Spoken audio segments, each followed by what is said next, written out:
Hello. അപ്പോൾ ഇന്നത്തെ item soybean fry ആണേ. നമുക്ക് നോക്കാം. ഫസ്റ്റ് തന്നെ കുറച്ച് മഞ്ഞൾപ്പൊടി, പറങ്കിപ്പൊടി,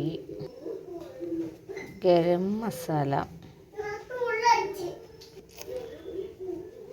കുരുമുളക് പൊടി, കുറച്ച് ഉപ്പ്, കുറച്ച് മൈദപ്പൊടി ഇടുന്നുണ്ടേ, പിന്നെ നമ്മളെ കറിവേപ്പില ഇതെല്ലാം ഇട്ടിട്ട് നല്ലോണം ഒന്ന് കുഴച്ചെടുക്കും.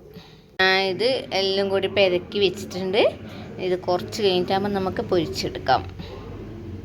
പെട്ടെന്നാണ് എനിക്ക് ഓർമ്മ വന്നേ ഇതിൽ 2 സാധനം വിട്ടുപോയിന്ന്.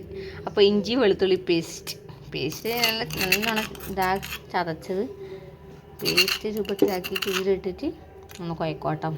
അപ്പോൾ നമ്മൾ ഇത് പൊരിക്കാൻ അടുപ്പത്ത് വെച്ചിട്ടുണ്ട്. അതാവട്ടെ. നല്ലോണം പൊരിഞ്ഞ് വരുന്നുണ്ട് കേട്ടോ. കുറച്ചും കൂടി ആവട്ടെ. ഇത് ഏകദേശം ആയിട്ടുണ്ട്. ഇതിലേക്ക് നമുക്ക് കുറച്ച് സോസ് ഒഴിച്ച് കൊടുക്കാം.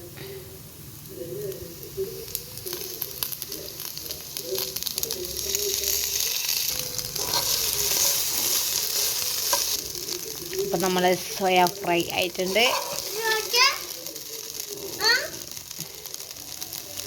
അപ്പോൾ എല്ലാവരും ഒന്ന് ട്രൈ ചെയ്ത് നോക്കുക.